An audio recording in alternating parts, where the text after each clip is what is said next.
একটি সিংহ শিয়ালকে মেরে ফেলার হুমকি দিল। শিয়াল তখন আকুতি মিনতি করে সিংহকে বলল, মহারাজ আপনি আমাকে ছেড়ে দিন, আমি জীবনে আর কখনো ভুল করব না, সারা জীবন আপনার গোলাম হয়ে থাকবো, আপনি যা বলবেন আমি তাই করব, আপনার কোনো কথার অবাধ্য হব না। সিংহ তখন মনে মনে ভাবলো, আমার তো একটা গোলামের দরকারই, আমি বরং ওকে না মেরে গোলাম হিসেবে রেখে দেই। সিংহ তখন বলল, আচ্ছা ঠিক আছে, তোকে আমি একটা সুযোগ দিলাম, তবে আজকের থেকে তুই আমার কথা শুনবি, কখনোই আমার কথার অবাধ্য হবি না, যেদিন আমার কথার অবাধ্য হবি সেদিন আমি তোকে মেরে ফেলবো। সিংহ তখন বলল, আচ্ছা ঠিক আছে, আমি খুবই ক্ষুধার্ত, এখনই তুই আমার জন্য একটা শিকার ধরে নিয়ে আয়। শিয়াল তখন চলে গেল শিকার ধরার জন্য, তবে পুরো অরণ্য খুঁজে বেড়ালো, কোথাও একটা শিকার পেল না। ফিরে আসতেছিল মন খারাপ করে, ঠিক সেই সময় গাধার সাথে দেখা হওয়ার পর শিয়াল তো খুশিতে আত্মহারা, মনে মনে ভাবতেছে যেভাবেই হোক গাধাকে সিংহের সামনে নিয়ে যেতে হবে। তখন সে একটা বুদ্ধি বের করলো, তখন বললো, গাধা ভাই আমি তোমাকে সারাটা দিন ধরে খুঁজতেছি, তুমি কোথায় ছিলে?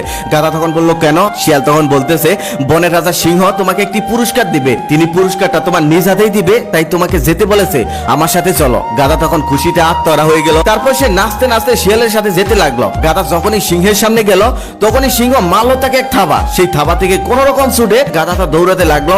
এখন সিংহ রক্ত চক্ষু নিয়ে শিয়ালের দিকে তাকিয়ে বলে, বেয়াদব, তুই কেমন শিকার নিয়ে আসলি? সারাদিন আমি ক্ষুধার্ত, একটা শিকার নিয়ে আসলি, তাও আবার দৌড়ে পালিয়ে গেল, আমি এখন তোকেই খেয়ে ফেলবো। শিয়াল তখন বলতেছে, হুজুর আমাকে একটা বার সুযোগ দিন, আমি ওই গাধাকে ফিরিয়ে এনে আপনার কাছে দিচ্ছি। সিংহ তখন বলল, তোরে আরেকটা বার সুযোগ দিলাম, তুই যদি ওই গাধাকে ফিরিয়ে না আনতে পারিস তাহলে আজকেই তোর জীবন শেষ। তখন শিয়াল দৌড়াতে লাগলো গাধার পিছনে, দৌড়াতে দৌড়াতে গাধার সামনে গিয়ে বলল, আরে গাধা ভাই তুমি পালালে কেন? সিংহ মশাই তোমার সাথে একটু কোলাকুলি করতে চেয়েছিল, এটা তো তোমার ভাগ্যের ব্যাপার, যদি আমার সাথে কোলাকুলি করতে চাইতো তাহলে তো আমি খুশিতে আত্মহারা হয়ে যেতাম। তখন বোকা গাধা বলতেছে, ও আচ্ছা কোলাকুলি করতে চেয়েছিল, আমি বুঝতে পারিনি, আমি ভাবছিলাম সে আমাকে খেয়ে ফেলবে, তাই আমি দৌড়ে পালিয়ে এসেছি। শিয়াল তখন বলতেছে, আরে না, সে তোমাকে পুরস্কার দিবে আর তোমার সাথে একটু কোলাকুলি করবে, চলো আমার সাথে। গাধা বোকাটা আবারও নাচতে নাচতে তার পিছন পিছন যেতে লাগলো। এবার সিংহের সামনে যাওয়ার সাথে সাথে সিংহ তাকে খপ করে গলাতে ধরে ফেললো আর মেরে ফেললো। মেরে ফেলার পর শিয়ালকে বলতেছে, তুই গাধাটাকে পাহারা দে, আমি আমার স্ত্রী সন্তানদেরকে নিয়ে আসতেছি। শিয়াল তখন বললো, আচ্ছা ঠিক আছে হুজুর, আপনি যান,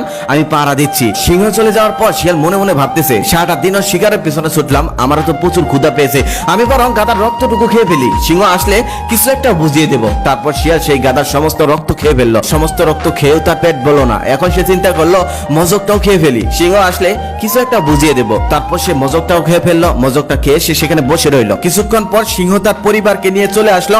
এসে খেয়াল করে দেখলো যে গাধার রক্তও নেই, গাধার মাথায় মগজও নেই। এটা দেখে তো সিংহের মাথায় আগুন ধরে গেল। সে মারলো শিয়ালকে এক থাপ্পড়, বললো, হারামখোর, আমি তোকে পাহারা দিতে বললাম আর তুই খেয়ে ফেললি, আমি এখনই তোকে মেরে ফেলবো। আমার স্ত্রী রক্ত পছন্দ করে, বাচ্চারা মগজ পছন্দ করে, আমার স্ত্রী তোর রক্ত খাবে আর বাচ্চারা তোর মাথার মগজ খাবে। শিয়াল তখন বলতেছে, মহারাজ আপনি গাধার শরীরে রক্ত কোথায় পেলেন? গাধার শরীরে তো কোনো রক্তই নেই, আপনার সামনে আসার সাথে সাথেই তো রক্ত শুকিয়ে গেছে।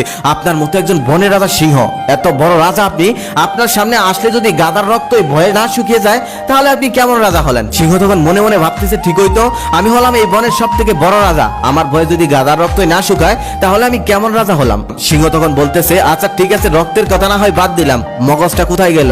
নিশ্চয়ই তুই খেয়ে ফেলেছিস। তখন শিয়াল বলতেছে, মহারাজ আপনার বুদ্ধি কি দিন দিন কমে যাচ্ছে, গাধার মাথায় মগজ আসবে কোথায় থেকে? গাধার মাথায় যদি মগজ থাকতোই তাহলে আপনার মতো একজন বনের রাজা সিংহের হাত থেকে একবার ছুটে যাওয়ার পরেও সে কি আপনার সামনে আসে? সিংহ এখন মনে মনে ভাবতেছে, ঠিকই তো, ওর মাথায় তো মগজই নেই, যদি মগজ থাকতো তাহলে আমার হাত থেকে একবার ছুটে যাওয়ার পর সে কি আর আমার সামনে আসতো? গল্পটার শিক্ষা, এই সমাজে বুদ্ধির কোনো তুলনা হয় না। আপনার যদি বুদ্ধি থাকে তাহলে আপনি সিংহের মাথায়ও কাঁঠাল ভেঙে খেতে পারবেন। আর আমাদের সমাজে কিছু মানুষ আছে যাদের নামে একটু গুণ কীর্তন করলেই তারা সব ভুলে যায়, আত্মভোলা হয়ে যায়, তখন অযৌক্তিক কথাগুলোকেও পরম সত্য হিসেবে মেনে নেয়। বিশেষ করে এই মানুষগুলো বড় পদে থাকে, তবে ছোট ছোট পদে থাকা মানুষগুলিও এই মানুষগুলোকে একটু গুণ কীর্তন করে তাদের আয়ত্তে রেখে দেয়।